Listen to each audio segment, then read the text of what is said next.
I just want to welcome everyone here. We're pretty excited. This is our first event, and we're kind of, it doesn't look like it if you saw all the technology in this room, but we're kind of improving as we go here. So I just want to welcome everybody to Music Making Month. If you haven't already checked out the schedule, do go to our website. It's propellerheads.se/MMM, and there's an event schedule there where you can subscribe to all the other events we have coming up.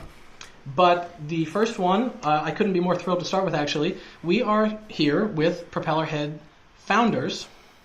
That is Marcus Ederqvist, Ernst Nathorst-Böös, and Peter Jubel.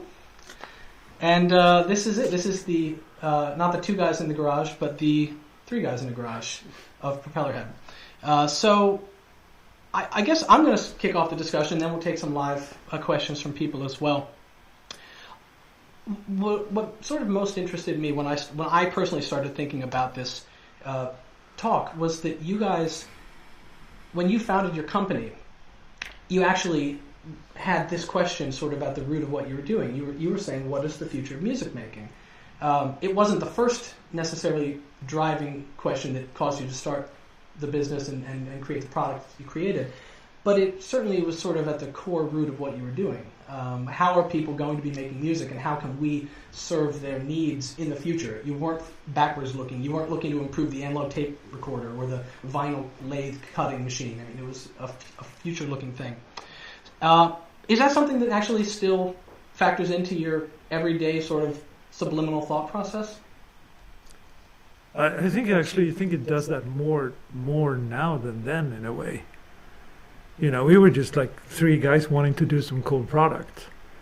And then as the company grows, you become more self-aware to a point where it can actually be a little bit scary even. And you need to think more about, you need to be more deliberate about what you're doing. So I think that's actually something that entered the discussion more. I agree, yeah. Yeah. I see. So it wasn't a conscious thing that you were thinking of at that time? Anyone who starts a company and they say after the fact that they had this grand plan from the beginning is lying, you just start with something. I think that's what everybody does. And usually even what you make wasn't what was in your original plan, or that's not like the factor that, makes you successful. I think that's true for everybody. I see. So the big thing for us was with Rebirth, and we wanted to do a cool synthesizer thing, and it turned out that Rebirth became the first product that allowed people who didn't have an extensive musical knowledge to start making music with a computer they already had, and that wasn't the plan. The plan was to do like a cool synth thing, The plan was to do a cool synth thing. Yeah, we wanted to do these instruments. And also, was it possible? I mean, because there were other software synthesizers at the time, but they were not as useful, I think, as Rebirth was. You needed hardware, and they had latency, and so Rebirth was designed a little bit around the limitations. So we had pattern sequences and no live playback. It was a deliberate design. Yeah. I mean, we knew what wanted the product to be, right? But we had no clue what people would do with it and where we would take them and us and everything. And so, as we look to the future of music making, do you become almost more self-conscious of that whatever your grand design is for whatever it is that you work on at the time, you don't really know how it's going to end up being used? Are you surprised by the way people end up using something that you intended to be used in an entirely different way?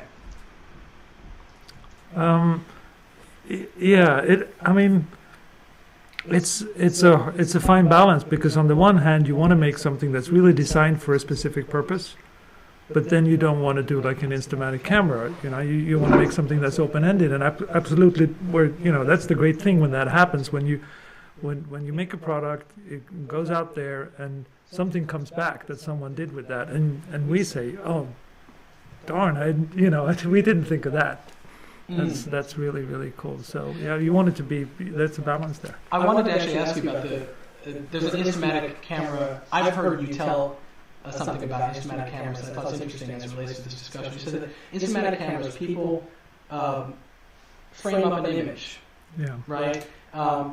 And the camera's doing the exposure, it's doing the color balance, it's doing the focus.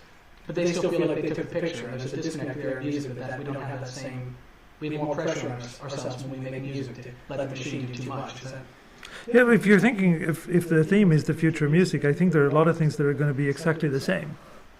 And that is that there's the basic drive. I mean, there's in art forms, it's. I think the ones that are most connected to our subconscious, if you want, that's like music and dance. It's got to do about moving and hearing, and it's very. So I think that's not going to change. That changes on an evolutionary type of time schedule. And so I think, and with music, I think it's a fact that yes, it takes a bit of work to do something that you really feel is yours and original. Whereas with a camera, again, you just pointed at someone and there's no doubt that this was my picture. This is my original picture. Whereas with music, if you just push 4 buttons, it's not going to really be your song. So there's a higher threshold to get into music. And I don't think that's going to change for anyone who's serious about music making.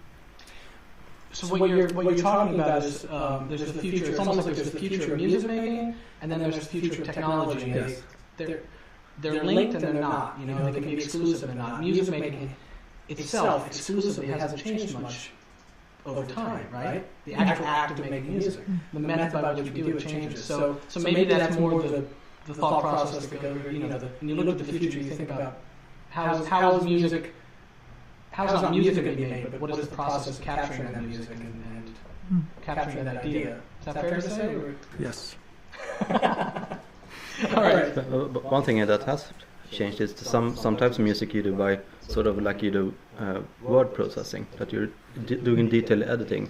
It's not like you're jamming and making a song that way and then recording it, but you do it by building from fragments or editing together. But then again, people have been writing symphonies. They've been creating completely elaborate pieces of music just using pen and paper. Right. Okay. Very complex music. Let me actually ask you about this. We have a question came in from the forums. In relation, are you guys musicians as well? Kind of. Used to be more like hobby now. What's your instrument? Keyboard. He's a brilliant piano player. How do you know? You haven't heard of it? I've heard. Hey, we worked together for 200 years or something. And how about you guys? I'm a failed musician. Yeah, I always wanted to be not a musician as much as a producer. That's what I wanted to do, be in the studio. And there were other people who were better at that than me, so I decided to do this instead. I didn't decide; it happened. I see. And I'm a hobby musician. A hobby musician. Yeah. When you the music you guys were making, Peter and Ernst, was it the style of music that were you making acid when you were making Rebirth? Is it sort of like a tool that you wanted to make your own music? Or? You were the closest. Yeah. I was. For me, it started with Kraftwerk. I liked electronic music. So when electronic dance music became big, I was really into that because I liked the sounds themselves and the gear. I see. So that clicked with me immediately. Yeah. What about you? Yeah, we were so old to remember when the original devices came out, and they were kind of crappy when they came out. So we still have that in my mind. So when Rebirth was just some crappy hardware. Yeah. I see. Let me. I got another question I want to ask in the forums here.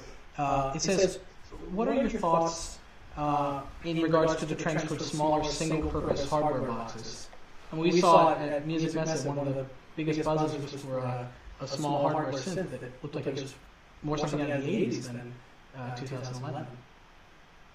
Yeah, they're cool. They're cool. Thumbs up. I want one. Yeah. I think maybe there's something there happening where recording programs and DAWs, music making applications on PCs are getting so big and there's so much functionality in them that there's almost a bit of, you need relief from that.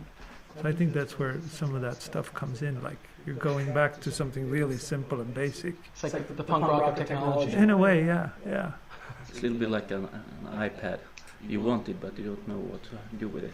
Well, that's the second part of the question. You know, they ask about, you know, what are your thoughts on current trends towards iOS apps, and it's almost interesting to me that we're seeing, at the same time we're seeing flat touchscreen mobile devices pop up, we're seeing tactile hardware boxes show up. So what's your thoughts on the trends towards the smaller single-purpose iOS apps specifically? I think it's really interesting, and it I like gear, and with iOS the device changes into a different device when you run an application, so it becomes a synthesizer, it becomes something. It's a shape-shifting mini hardware synth. So that's pretty cool. I think it's not an operating system. You know, so one of the things that we sort of, you know, we were involved in taking the idea of building special purpose hardware and putting that all into a system and that runs on a computer, right? So we took that, and there was a lot of design decisions involved in doing that transition, and that created this whole world. Now comes these tablets and the smaller devices and all the touch stuff, and I'd hate to see it if what happens is just that we take everything that we already have on the PC and slap some touch functionality on it, and then that's that. Mm-hmm. These are new to me. These are new. These are really new devices, you know, and it's going to be really interesting to see what actually works well. I don't think we know yet.